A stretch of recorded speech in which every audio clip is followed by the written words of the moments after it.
Cool, all good. Yeah.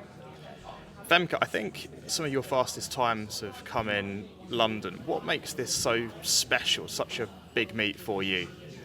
Well, I think the stadium is really a dream come true for me to race here. I remember 2 years ago it was my first time, and I think that brings some magic in my body because you know you wanted to race here, so you want to do yourself justice with all the hard work you put in to get here to also race well.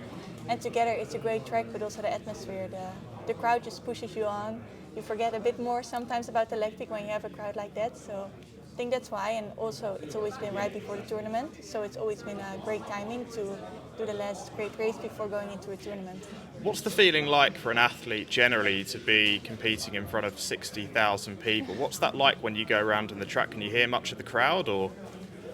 I must say it depends on the race. Sometimes I hear the crowd, sometimes I don't. Most of the times here I always heard it the last hurdles because they are so loud and it just helps you push. So I also try maybe to not think about it but be a bit more in the moment and enjoy it and let them help me.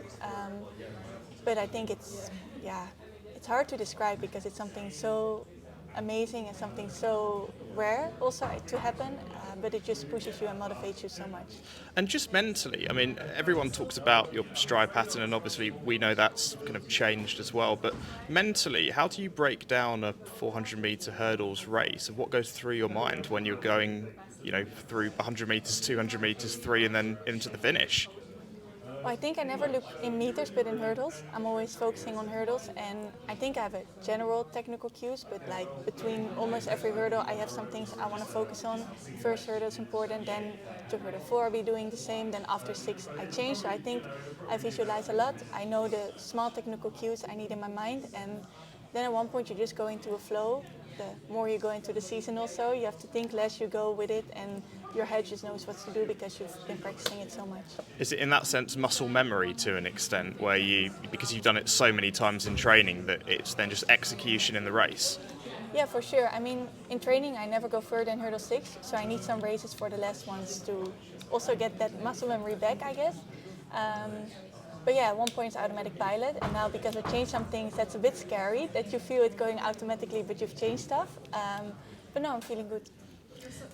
When you sort of change, obviously, to like the 400 flat, for example, which you've obviously done a couple of races recently, and you don't have those cues, how is that different for you? And obviously you've done it indoors where you've run your sort of very fastest times, where I guess maybe you have more cues because you've got the laps. Whilst is that why is that why there's a difference between like indoors and outdoors for you as well on the 400? I think the main reason is I'm always a bit lost outdoors because I don't train for it so much. Indoors, I let my hurdles aside at one point in January and I only focused on 400. So next to that, you have more cues more easily because, like you say, you run 2 laps. I'm also more trained and focused on it, while now, like this outdoor season, I've been focusing on the hurdles the whole season, and just 1 week before Ostrava and Madrid, I started to do only flats, so I have less training, less races, so I always feel a bit more lost because it's pretty long straight and you're like, okay, what do I do here? How does it feel? At one point indoors, I know how it needs to feel because I train it a lot. So I think that's the main reason for me that there's such a big difference between indoors and outdoors. Yeah, and obviously this season, you obviously changed that kind of the way you come out the blocks and your stride pattern slightly.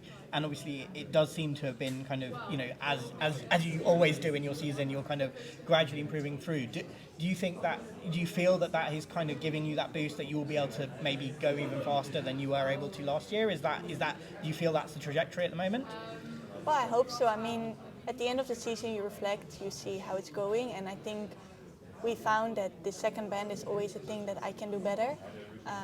It was good to run some 400 flats because I saw it's also a point there, so maybe I also just need to train for it a bit more or mentally be more prepared for the second bend.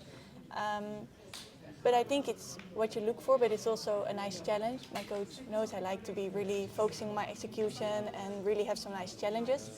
So I think together this fit perfectly for this year. And like, for example, in that last race, Dalila kind of went out really hard. And does that kind of thing affect you in a race, or are you able to completely tune that out when you're racing? I think with hurdles it's always easier to be focused on yourself because you have your hurdles and you have different stride patterns than people around you. But of course you feel it, and I think it also helps to push me. But at the same time I know I just have to execute my own race and be confident in my way of executing and running a fast race. Is there anything that you've learned from the Olympics, from that experience, that you've implemented into this year, maybe from winter training, for example, as well?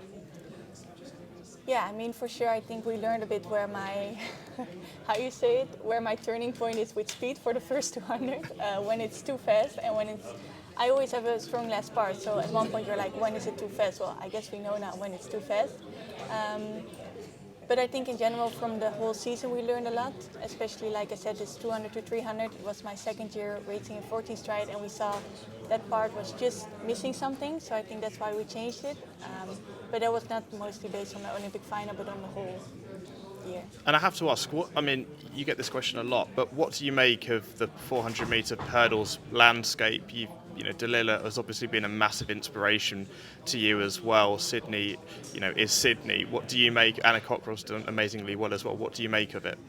Yeah, I think it's amazing. I mean, to be part of such a generation and to be pushing each other the whole time and to be seeing people doing stuff we never thought was possible in hurdles, I think it's just so inspiring and it's amazing to be able to race alongside them and all just seeing the whole event doing better and becoming an even faster event.